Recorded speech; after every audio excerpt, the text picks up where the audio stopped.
Hello friends, আজকে সকালবেলাতেই শুনলাম মা আর বাবা আসছে, সেই জন্য স্পেশাল কিছু রান্না করার জন্য এই আইটেমগুলো নিয়ে আসলাম। সবকটাই আমার খুবই প্রিয়। লোটে মাছ আমার খুবই প্রিয় একটি মাছ, কিন্তু পাওয়াই যায় না বাজারে। অনেক দিন পর লোটে মাছও আনা হলো, আর অনেক দিন পর আনা হয়েছে সামুদ্রিক কাঁকড়া। এই কাঁকড়াগুলোও অনেক দিন পাওয়াই যাচ্ছিল না, অনেক অনেক দিন পরই কিন্তু পাওয়া গেছে। যাই হোক, ছাদে চলে গেলাম। এত মেঘ হয়েছে আর এত হাওয়া দিচ্ছিল, কি ভালো লাগছিল। যখন এরকম বিশাল জোরে হাওয়া দেয় আর এত সুন্দর মেঘ দেখা যায়, তখনই আমি সব কাজ ছেড়ে দিয়ে ছাদে চলে যাই। এত সুন্দর লাগে কি বলবো। যদি বিদ্যুৎ না চমকায় তাহলে কিন্তু আরও বেশি ভালো লাগে, কিন্তু ওই মেঘের মধ্যে বিদ্যুৎ চমকানো শুরু হয়ে গেছিলো এবং গর্জনও দিচ্ছিল। ওই ঘন কালো মেঘ থেকে কতগুলো এলিয়েনের পায়ের মতো নেমে আসছিল। দেখুন, একটু ভালো করে লক্ষ্য করুন, উপর দিকে কয়েকটা দাগ দাগ রয়েছে। ওগুলোও কিন্তু স্পষ্ট বোঝা যাচ্ছে না, কিন্তু ভালো কালো পায়ের মতো ঠিক লাগছিল। হয়তোবা ওইখানটাতে বৃষ্টি শুরু হয়ে গেছে, সেই জন্যই ওরকম হচ্ছিল। আর দেখতে দেখতে আমাদের ছাদেও বৃষ্টি পড়া শুরু হয়ে গেল। আর এদিকে আমার তো মনে হচ্ছিলো আজকে ছাদের মধ্যে নাচতেই শুরু করি, কেননা অনেক দিন পরে এত সুন্দর হাওয়া দিল এবং মেঘ হলো আর বৃষ্টি পড়লো। বৃষ্টি খুব বেশি হয়নি, কিন্তু পরিবেশটা একটু হলেও ঠান্ডা করেছে।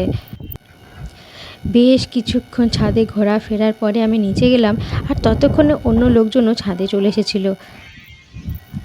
মে মাসের দিকে ওই ঝড়টা হলো, তার আগে পরে একটু বৃষ্টি হয়েছে, কিন্তু তারপর থেকে আর বৃষ্টির দেখা নেই। যদি ঝমঝমিয়ে বৃষ্টি হয় তাহলে স্নানই করে ফেলতাম, আর অন্যদিকে যদি বিদ্যুৎ না পড়ে তাহলে কিন্তু রিস্ক থাকে না। কিন্তু ওইদিকে মেঘের গর্জন দিচ্ছিল, আর কখন যে একটা বাজ পড়বে সেই ভয়েই ছিলাম, সেই জন্য আর বেশিক্ষণ থাকতে পারলাম না। আর বিদ্যুৎ চমকালে আমার প্রচণ্ড ভয় লাগে। অন্য কোনো কিছুকে ভয় পাই না যতটা বিদ্যুৎ চমকালে ভয় পাই। কি সুন্দর লাগছে, কি সুন্দর লাগছে, কি বলবো বন্ধুরা। চারিদিকটা একদম অন্যরকম ওয়েদার হয়ে গেল। এই পুরো বাড়িটায় একজন দাদু থাকেন, একাই থাকেন, একাই রান্না বান্না করেন, একাই কিভাবে যে বাস করেন, ওরে বাপ রে বাপ, আমরা ভাবলেই তো ভয় পাই।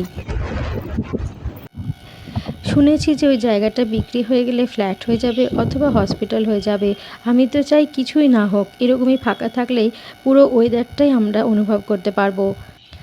না হলে সব দিকে আটকা পড়ে যাবে। জানলার বাইরে বিল্ডিং আমার দেখতে খুব একটা ভালো লাগে না, যতটা ভালো লাগে প্রকৃতি দেখতে। যাই হোক, বৃহস্পতিবার তাড়াতাড়ি নেমে এলাম, স্নান করে নিলাম, তারপরে ফল মিষ্টি দিয়ে ঠাকুরকে পুজো দিয়ে দিলাম। আজকে সকালবেলা রান্নারও একটা ভ্লগ তৈরি করেছি, সেটারও এডিট করতে হবে। বৃহস্পতিবারে মন ভরে পুজো না দিলে কারো মনে শান্তি আসে না।